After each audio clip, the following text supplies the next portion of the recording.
So after that that presentation from Phil, it's a great example of the facts and figures that we need to start to think about to reconstruct social licence. We have here if I can get the clicker to work, you'll be able to just read who they are. And yes, it's all working. But we're really delighted to have Ant, Paul, and Alec all here. This is a great opportunity. These are the three important leaders in our sector, each of a different group, but they've also collaborated on a range of occasions on different initiatives to take the sector forward. At a time when the sector has really struggled with consensus decision making and has not necessarily got very far on a whole range of different issues, there are opportunities to start asking, well, do we need to start working in smaller groups or in different ways to try and get things done and to move things forward and recover social licence? And can we start with you? In addition to looking at advocacy, can you also give us your thoughts on what you've heard today and where do we start looking towards solutions? We've heard a lot of issues. Thanks, Tim. If I might just start with a couple of comments. First, thank you so much for putting on this event and for bringing this group of people together, and collaborating with you has been one of the pleasures in my role at ATN. I'll also apologise for being part of a manel, which is I appreciate, not great. I am, however, offering up an opportunity. I'll be stepping down from my role very soon, so it does offer an opportunity for increased diversity among the groups. I'll also say, in my short time at ATN, collaborating with Alec and Paul has been a real pleasure, and with them you've got a huge depth of experience and commitment to the sector, so thank you both. I think there's something really, really important, which is the sector loves a bit of self-flagellation, right? That's you know, we've had a bit of it today, and much of it entirely justified. However, there is a very serious structural question, which is universities are really compliant. They follow the incentives, and the incentives have driven individualised behaviour by institutions. That is the nature of the marketised system. It's not just true in Australia, but it's true around the world. The Universities Accord offered a different vision, offered a more controlled and sort of planned system, but that hasn't come to fruition. Potentially we'll see an ATEC. I'd be very surprised if we do. But let's focus on that bit, the recognition within the Accord report that says there isn't enough good expertise about the system design. Now, I'd argue there is that expertise, and much of it is here in this room and elsewhere, but it isn't being applied to the design of the system. So my question is, could we imagine what needs to be different for institutions and institutional leaders to behave collaboratively rather than competitively? Could we imagine a system where states and territory governments took much more responsibility for the design of the tertiary system, not just the higher education system, within their states and territories, as a way of planning for skills, workforce alignment to industry and so on? At the moment, those state governments are largely absent from that role, and our structures, our incentives, and our federal government role also has perpetuated the competitive and less the collaborative. And unless we tackle some of that, I don't see how we would actually address many of the issues that have come up today, which are academic standards, accountability and leadership, and so on and so on.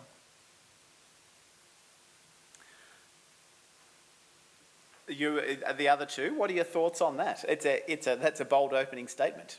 Paul, do you want to go next?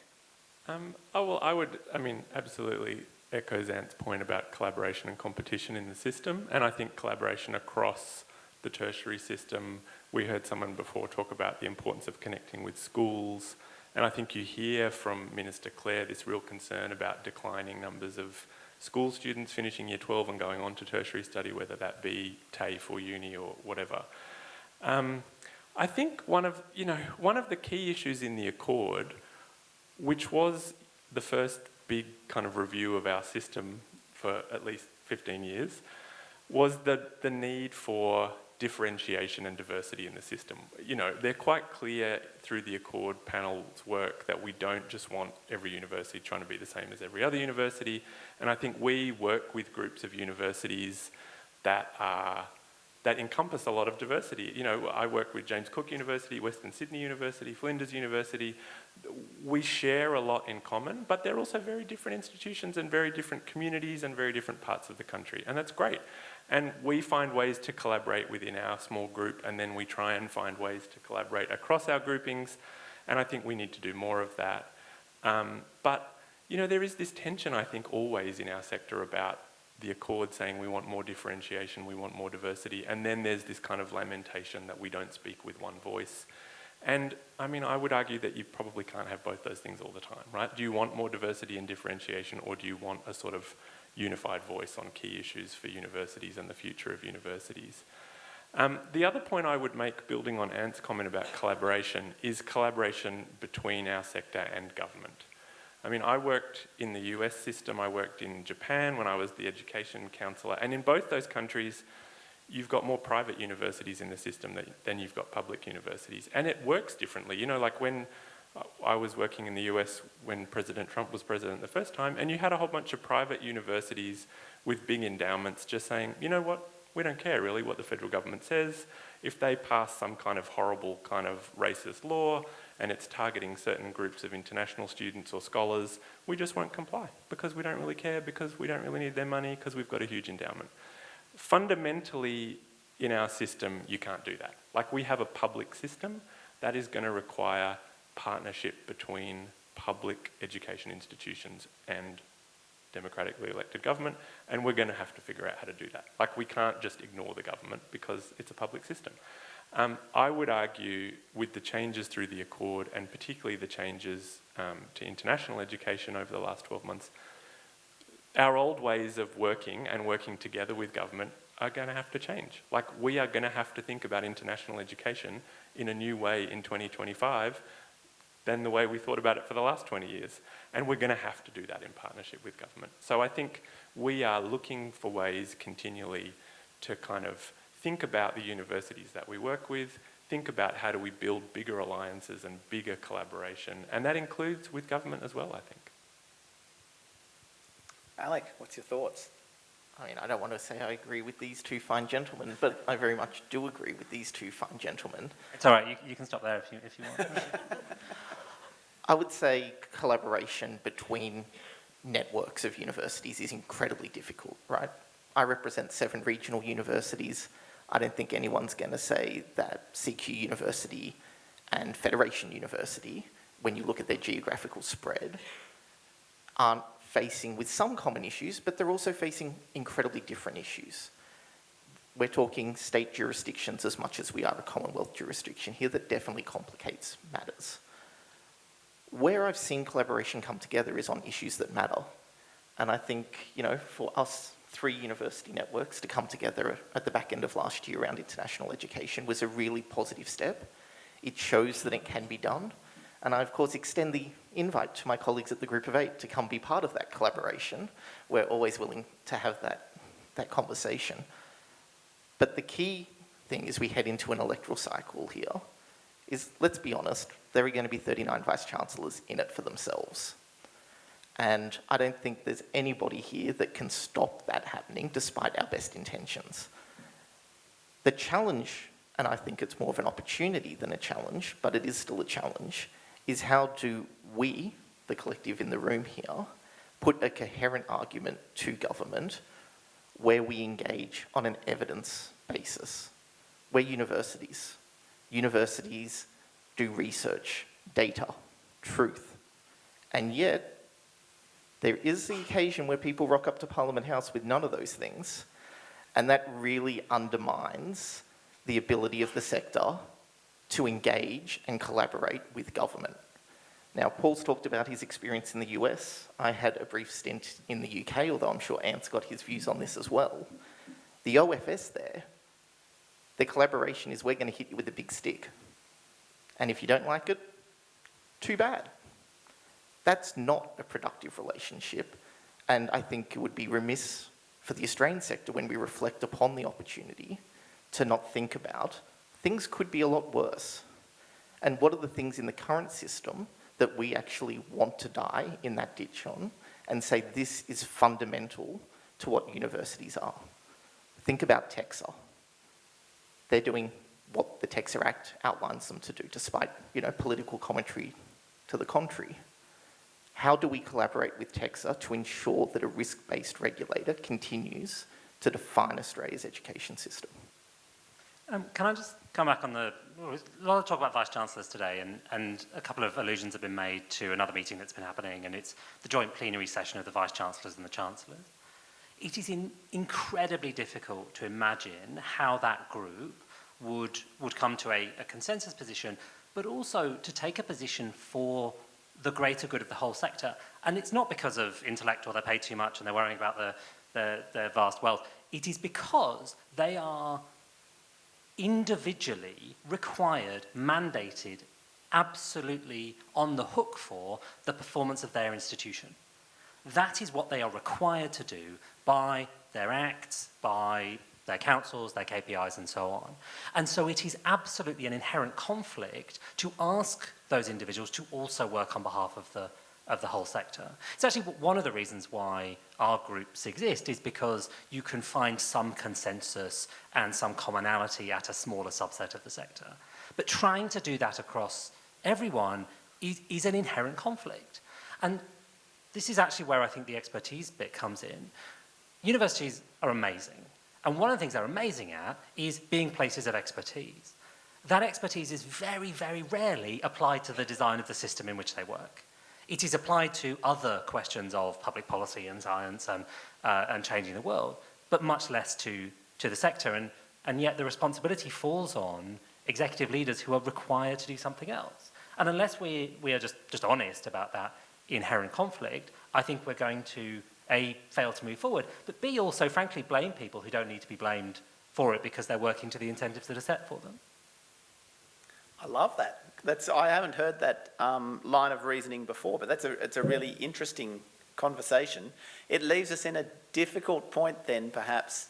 Maybe, Paul, you want to speak to this next, on if we have 39 Vice-Chancellors all working to different agendas, several different groups working to other agendas, how do we hope to get around to the people around the kitchen table of Middle Australia?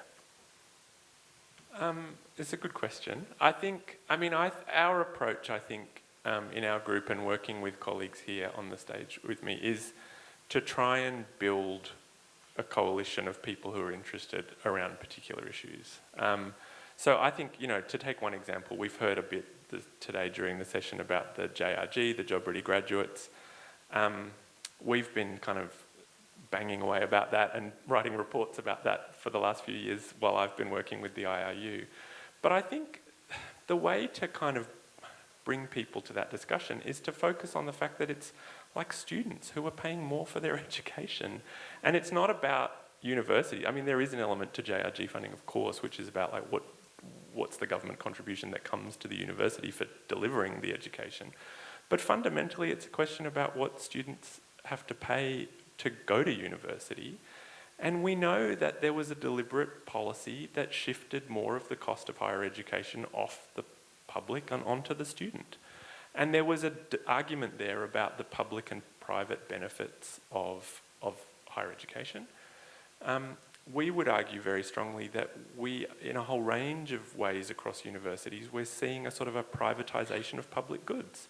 And let's have a debate about that. Let's have an argument about that. Let's have some evidence. But fundamentally, the reason we care about that is because, we've had a lot of attention paid to student debt and cost of living. We've got a government that's committed to kind of one-off reductions of existing student debt through the HELP system. But I would say that the primary driver of student debt is the cost of going to university, and those costs are going up. And we've shifted more of the costs onto students, and the evidence is clear that the students who are bearing a disproportionate brunt of that shift are low SES students, female students, Indigenous students, which cuts completely across what we say we're trying to do with equity and participation. So I think, we can build a bigger coalition around that argument and that evidence, and we've just got to keep working on that. Paul, you and I have discussed at length how a student finance system, and I think you know my view, which is actually the more we talk about fees, the less we create space to talk about student financial support. And I wonder whether that would be a topic which would actually, be more demonstrably less self-interested, because it's about dollars in students' pockets, enabling them to eat and find somewhere to sleep and get to study and not have to be so reliant on paid work. But that seems to me the kind of campaign that would be have more dinner table traction. Now, that's not to say we shouldn't also have a fair tuition system. I completely agree with that point. I just think it's too often that debate is framed in the our revenue side and not as much as the actual impact on the student. Can I just say that I'd be very happy to work with you on both those things. But I mean, I agree, and I think one of the things we've tried to do to shift the JRG discussion away from being a debate about our revenue is to look at options for actually just reforming the model that we have now, because it is socially regressive. And, you know, we've modelled out ways to do that, and you meet with people in government, you meet with politicians, you meet with people in the public service, and they say, oh, it's too complicated, it's very hard to do. It's not too hard to do, we've modelled it out, it's all on our website, it's doable, and you could do it incrementally in line with the recommendations in the Accord final report, and the first incremental step would immediately benefit 300,000 students. I'm going to go one step further and say you actually need viability for providers as much as well for students. And so while we talk about the split between the Commonwealth and the student and the associated machinations of HECS help reform, we need to actually work out whether we want universities across Australia providing comprehensive education and opportunities to all students. At the moment, the current funding model rewards institutions at scale and, I'll be honest, does not reward regional universities, especially universities that are mandated to operate multiple campuses. So one of my members is legally mandated in their act to open and operate 7 campuses. Economies of scale do not stack up. So for large universities and metropolitan centres, an extra 1,000 students in Cluster 1, happy days. That's not the reality for regions. So in all of this, we need to have that bigger picture around what is the appropriate level of funding to ensure all Australians have the opportunity to succeed at university. And so I think that's a great point, Alec. One of the big questions around the million Australians who are not yet in post-school education is we know it's probably going to cost more to attract them. It's going to cost more to support them.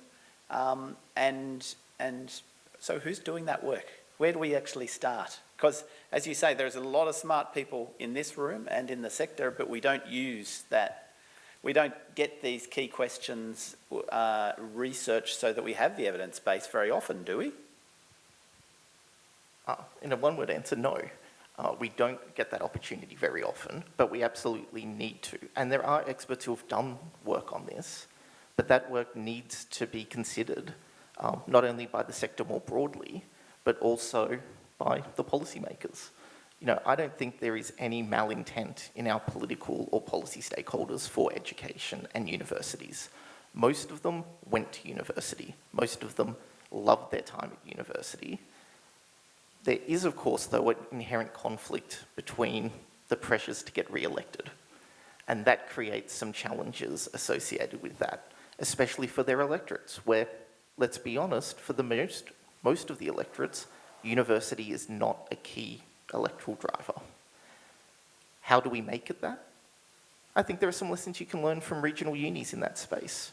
Regional universities are firmly ingrained and embedded in their communities.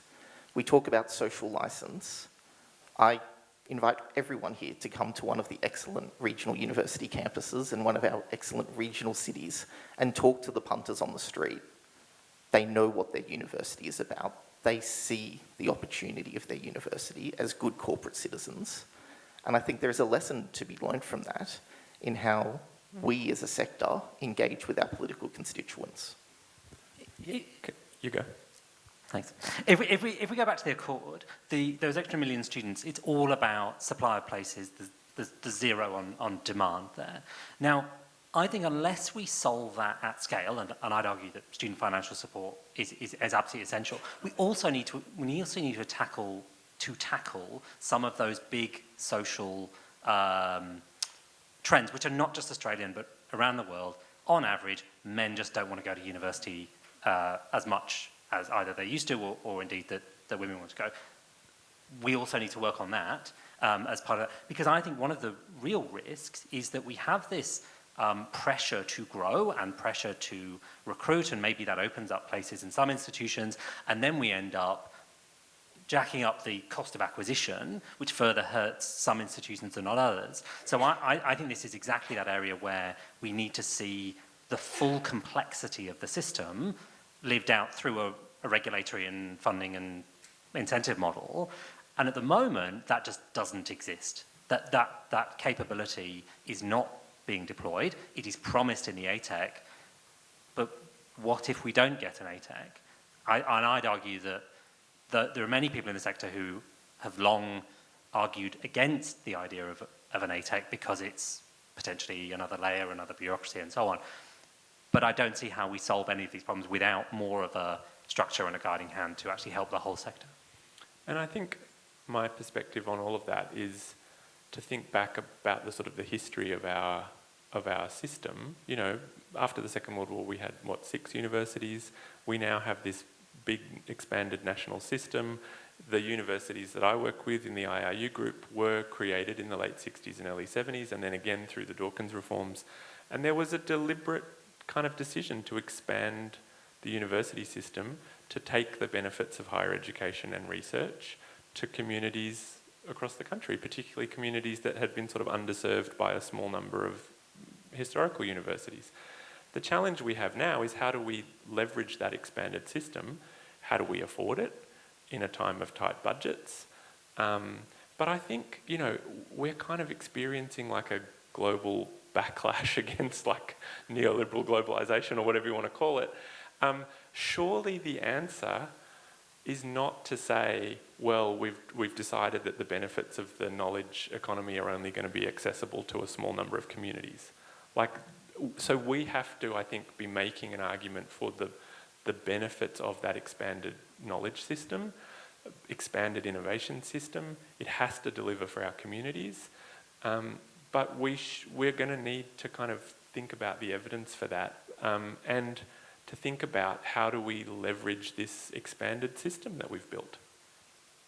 I would just also say that one of the key things when you talk about that, you know, the benefit of universities in those non-traditional markets, you know, the 6 and beyond, is that we know from our experience in the regions that graduates who study in the regions remain in the regions post-graduation. So it's over 70%.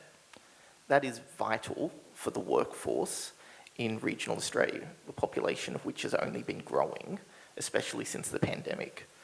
So there is this inherent contradiction when we think about the sector and education for the sake of education, but we also need to think about that transfer into Australia's labour force. What is the role of universities there in providing those critical skills in communities that are in desperate need for them? And that intersects also with international students and offering both a great offer to domestic and international. Absolutely. One final thought on that. See how we're just riffing off each other? It's really great. I think we heard a fantastic example before from University of Newcastle about the sort of energy transition in the Hunter region. That kind of story is playing out across the country. Regional Victoria in health and aged care. Like, you can think of all of these examples where students are going to be critical to that. International students as well. 2023 was the first year in our history where more of our commencing PhD students were international students, not domestic students. We have grand ambitions for a future made in Australia, for sovereign, capabilities and industries. We are probably living in an era where governments are going to be more worried about sovereign capability because they are concerned about global supply chains and a breakdown of globalization and all of that. We are going to have a conversation about where's the talent going to come from, and it's going to have to be a mix of domestic and international students, I think. University's Got Talent, that's the show. Your judges are right here. Now, I'm just going to do a quick segue because I can't resist. We've got 3 people charged with representing the sector up there on the hill and elsewhere. Everyone in the room probably has been at some time or other involved in briefing, going with, setting up a meeting for their vice-chancellor, their individual group to go and knock on a door and say hello and get the picture with the politician. That hasn't necessarily served us beautifully as a sector, if you look at where we are sitting right now. Tell us, if you were going to reconstruct advocacy, how would you do it? What's the secrets of advocacy that everyone could take away if you had 1 or 2 or 3 points? You could say, well, you could do it a lot better if... Alec, you're first. I mean, you could do a lot better if you just did what I recommended. Public policy solved. I think, I touched on it in my opening comment, which is the need for empirical data and evidence. Say what you will about the Department of Education and their ability or inability to release timely data. Do not mistake that for lack of ability or capability within the department when it comes to extracting data. All it takes is a vice-chancellor to go in with a minister and throw out a number that may be rounded up to the nearest 100% or the nearest 10,000. Their advisor, they flick an email across to the department who looks at this data and goes, yeah, no, that's not true. It completely undermines the argument. And as I said, there's no malintent. There's no politician there that's going, we don't want a strong, vibrant university sector. So they're not asking the question a lot of the time to kind of get you in a gotcha moment. Just lay the cards on the table and say what is the actual issue. Not only does it embed your credibility as an institution, but it also then is that starting point for real conversations about what are the challenges you're facing and what are the potential solutions. At ATN, you'll appreciate that the nature of the ATN institution is one that is absolutely in its DNA, industry engaged, and you can see this borne out in the data. So the only group that gets more Category 3 for every dollar of Category 1 research funding. So we're leveraging that public investment to get industry investment. And thanks, Paul, for championing Newcastle that we had from C earlier. Ultimately, we have a great opportunity within ATN, which is to work with business organisations, those representatives. Delighted to be now working with Jodie and the team at ACCI, with the Tech Council of Australia, and with others to say, actually, this is the role. So recognising that universities may not be the most desirable topic for every politician, but how do we work with others? And the reality is we've got great stories to tell. We need to tell them. We also need others to tell them for us and with us. And that's an approach that we've had some good traction with. Great. I think it's a complicated question. I mean, one of the things that strikes me is that we don't have a lot of, like think tanks working on education policy. We don't have a lot of, we don't have independent people working on innovation and industry policy. We don't have lots of people doing research. I mean, Phil talked earlier about the enormous kind of soft power benefit of international education, which I 100% agree with, and working in embassies, was out there kind of promoting all the time. But we don't really have great evidence. We don't have people who've done big long-term studies on the sort of economic and political and sort of soft power benefits of international education. So I think there is a need to continually be trying to improve the evidence base. I think something that we could do, I mean, one of the things I am taking away from today and listening to Bill and other colleagues, and actually Marie and the Indigenous colleagues who are here, we have to just get on with it, and we have to do things, and we have to push forward. And I think we complain a lot about the state of the data. We're continually trying to write briefings and reports that are based on the best possible student data we can get our hands on, and it's always old.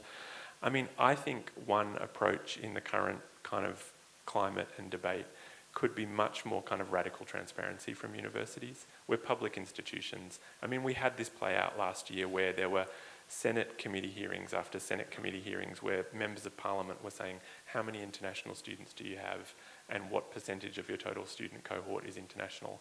And those questions were not being answered. Just answer it. Why isn't all of that just publicly available? And why can't we have much better public information that's much more real time? And that will help us have a better conversation with policymakers about what's actually going on in the system, I think. Do you think there's an appetite for that in the sector at the leadership level? Or, radical openness?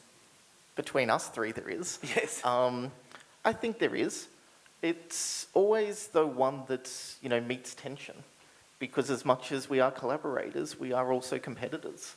And, some view information as that competitive advantage. And that's obviously something that's really difficult to overcome. That is a complete mindset change as much as it is anything else. If you talk to universities in New Zealand, they've got that radical transparency. It's obviously a much smaller system, and it's related to the government data and so on. But their line is that it offers much greater opportunity for high quality engagement between the sector and funders and so on, because there's common ground. For example, 1.2% of New Zealand's international students own their own home. There's stats that we don't have access to that information. Just want to save and take away. Yeah, absolutely. That would be fascinating to know that number here. Now, do please put up your hand if you have a question. We've got one right here. While we're getting the microphone to you, I just wanted to know, there's been a fair bit of bad news for universities in 2024. Do you think 2025 is going to be good? It's going to be interesting. I think some of the issues that the sector may have hoped had been put to bed in 2024 are probably going to be woken up, and like a screaming infant, they're going to take some time to soothe back down. I think international student reform is definitely on the table for both political parties, regardless of an election result. What happens on the domestic education reform? There are some serious questions to be asked there if we don't get an ATEC. It's going to be a very full-on year before we even talk about governance and Vice-Chancellor remuneration and other those thorny issues of which I'm sure you'll all see us hauled before a Senate committee to talk about. Two things that I think are really positive. I'm really interested in revealed behaviour, and when governments, politicians put their money behind things, that's a material difference, because the culture war stuff is free, but you've got to pay for prac payments, and that's material new budget line, and which will only grow over time. It'll be extended to new courses. Hopefully it'll be a meaningful amount of money for students and so on. And actually, the student debt relief. Now, it is absolutely not how I would spend that money. I think it's an egregious waste. However, I think it's really interesting that this is a potential future government that has decided that this is an interesting cohort and is willing to put some money behind that. And that, I think, is of interest and opportunity for the significance of the sector. Can I just add one thing? We are also, in addition to all of that, having the biggest review of our R&D system that we've had in the last 15 years, led by Minister Husick and the panel. That is an enormous opportunity for us to talk about. And the discussion paper that the panel has put out is very clear that university research is high quality, highly productive. It's foundational to our innovation system. But there's some big questions about alignment with national priorities, about translation. We've had this massive focus on commercialisation, but we would like to see a much broader focus in terms of knowledge translation into all sectors, public sector, community sector. But there's a big opportunity for us there. That's a big debate to be had in 2025. I don't think we're going to win that debate or move forward if we just say we want more money for research or we want 3% of GDP, even though Vice-Chancellor Shorten, was happy that he had taken that policy to a previous election. But we are going to have to be much more sophisticated about how we talk about the impact of university research. And the impact of university research in our communities is massive. The question is, what do you get for 3%?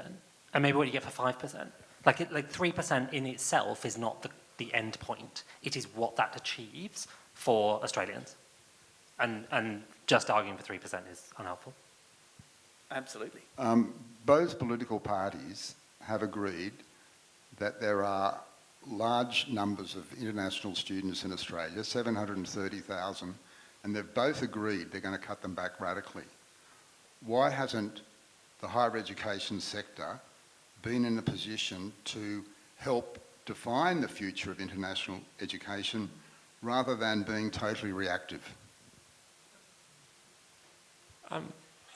I mean, we have been reactive, but we also have been trying to define the future of international education. In our group of universities, we've had a group of universities working over the last couple of years on new models for international education where groups of universities would team up and work as a consortium offshore.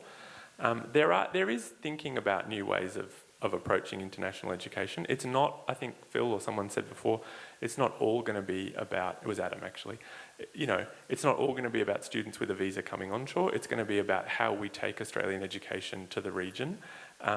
But we are, we're grappling with kind of rapid policy change on the fly. And so there is an element of reacting to what's coming, but we are also trying to make, and we have repeatedly through last year been trying to make a more principled argument about the value to Australia of international education. I can just make another comment, but the commercialisation was mentioned earlier. The commercial companies, some of which are ASX-listed companies, can only imagine a future of unending growth. And yet the government is saying there must be sustainable growth. How do you marry sustainable growth with unending growth, which is what the capitalist system hanging off the international education sector has got as their only operating model? To answer part of the question, I think we have to recognise that we represent a small part of the overall international education system, that is to say, public higher education. If you look at where there's been really the most significant growth in the last couple of years, it's been in vet and it's been in private vet. Also, recognise that actually many institutions have had very sustainable growth in their international enrolments. I think looking at the enrolment changes between 23 and 24 in the public higher education system, 4 universities accounted for all of that growth. So there is I think this idea that the whole sector, and either the university is responsible for the whole of the international education sector, not true, and Phil will obviously have more detail on that and so on, but also this argument that all universities are culpable for the impact on the system. The facts don't bear that out.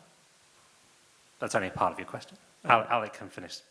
I mean, can I just say, from our point of view, we're all for sustainable growth. I mean, I think that's what we should be talking about, and we know that it's not. We're not going to go back to sort of open slather free market kind of approach. I think those days are over, and so we need to work with government on an approach to sustainable growth.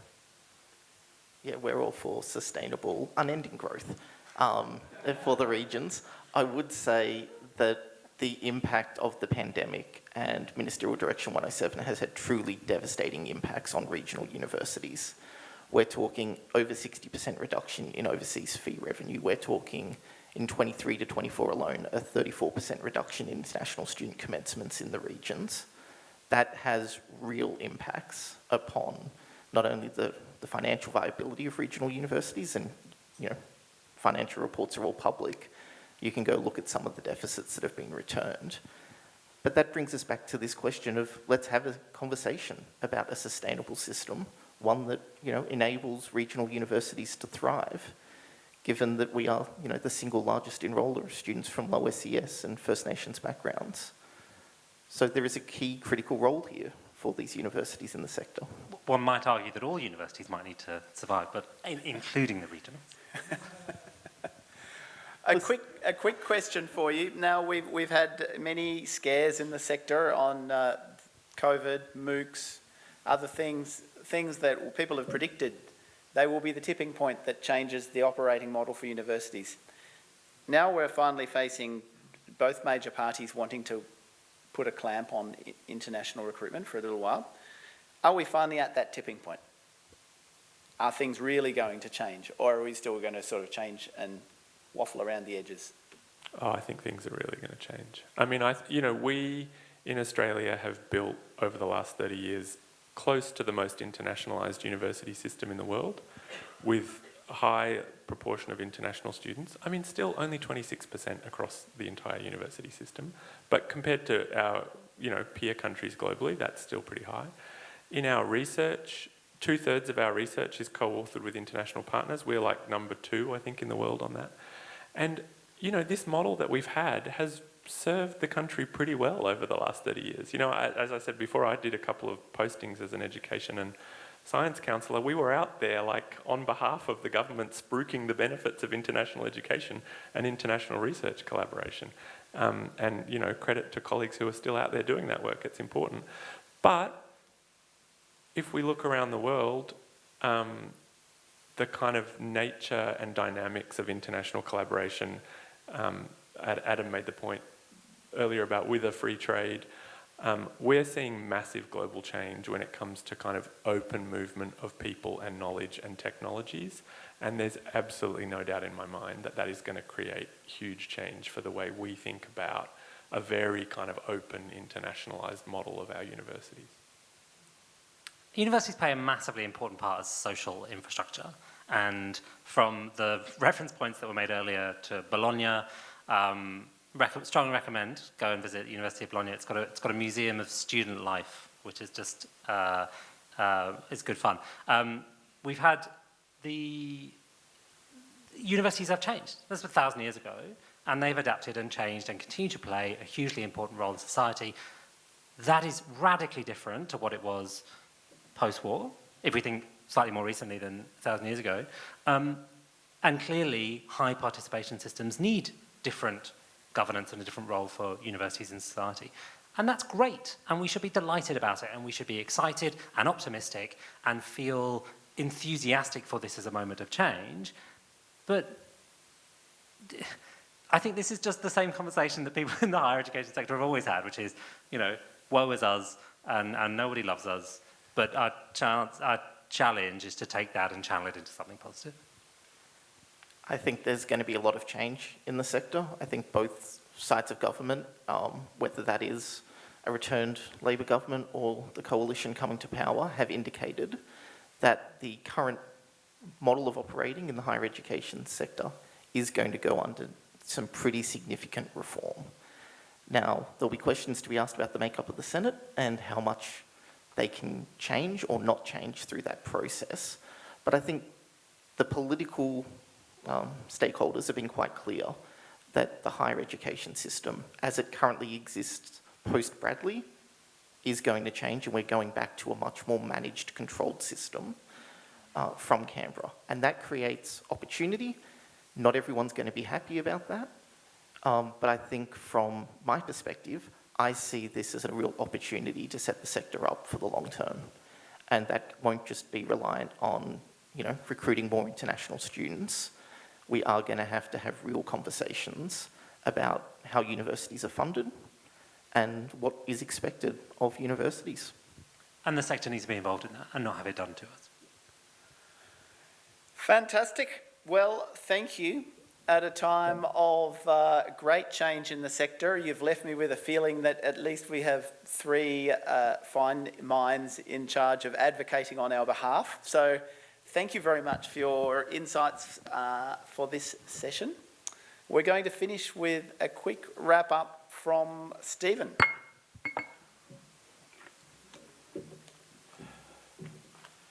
Ladies and gentlemen, I'll be brief. There was $9 billion extra dollars in the health system from both government and opposition today, unless it was yesterday. $9 billion. That's a lot of dough. It's a lot of dough piled on recurrent. And there's going to be a lot more coming. And it's arrived because COVID changed Australia profoundly. Big government came back, and it's here to stay. People now believe, and it was extraordinary how quickly it happened, but people now believe in the power of the state to help us all. So this should be a Whitlam-esque or a Chifley-esque golden age for higher education funding, and indeed higher education's reputation as a vehicle to change Australians and their lives for the better. Unis cooperating, supporting communities should now be at the centre of the political and social agenda. It's not for a number of reasons. One small one is because of sequential university management blunders, which we saw deployed in the Senate over the last 2 years. I mean, the gentleman speaking earlier was entirely right. Watching some of the Senate inquiries was just cringe-making at their inability to deal with one, basic questions, and two, basic criticisms. Go back and look at the Senate report on sexual assault on campus. There are committee judgments in there, signed off by all members from all parties, which are scathing. So what is to be done? If you mean what is to be done by a unified command-based system, probably nothing. Australia's universities are too big, they're too diverse, they're not even a system. Rather, they're like the Holy Roman Empire in the 17th century, a collection of squabbling fiefdoms divided between Protestantism and Catholicism and whose cousin once married whose uncle. But what can be done, and that's what the lesson of, I hope the lesson I've taken away at least from today is, what can be done is at an institutional, local, discipline level, all in community service. Social licence is issued locally. It does not happen in Canberra for the nation. It is issued locally by communities and it's earned locally by institutions. You can only change the world one step at a time. But, and Phil Honeywell's lesson is key to this, but you can change it quickly. Social media has changed the world. Bloke my age. It's just extraordinary, the world we live in. How, in a generation, the power of the conventional media is gone. What Tim has created in Future Campus couldn't have been done a generation back. And it would have failed a decade back. It looks like he's going to make money. Hopefully he will. And that opens doors at enormous levels. The campaign that Phil Honeywell talked about, described, is the shape of things to come. There are some universities that are great at social media, just terrific. I could name a few people, but discretion forbids, who are just outstanding at reaching specific audiences. And the metrics never show publicly because it's happening quietly. In a world of social media we live in now, you can win community support. And you can probably win a reputation for the university system. You can probably win it back in 2 or 3 electoral cycles. It will happen institution by institution, by initiative, by comms campaign by campaign. Tip O'Neill, the famous Massachusetts Speaker of the US House of Representatives, said in the 80s that all politics is local. It's even more local now, when the bars that Tip O'Neill solicited votes in don't exist anymore. But all those people who drink there are one form or another online. All politics is local. All politics is worked out locally. And local politics ultimately drives policy. That will be the salvation of your members, gentlemen. The capacity to take a message and communicate it to communities. Geographic communities, cultural communities, discipline, interest group communities, but most importantly, the Australian community writ large. Optimism always sounds naive, and undoubtedly I do sound naive. But I can't think of a better way of doing it, and if any of you have got a better way, don't tell me, tell Vice-Chancellors, because you're going to make a lot of money. Thank you.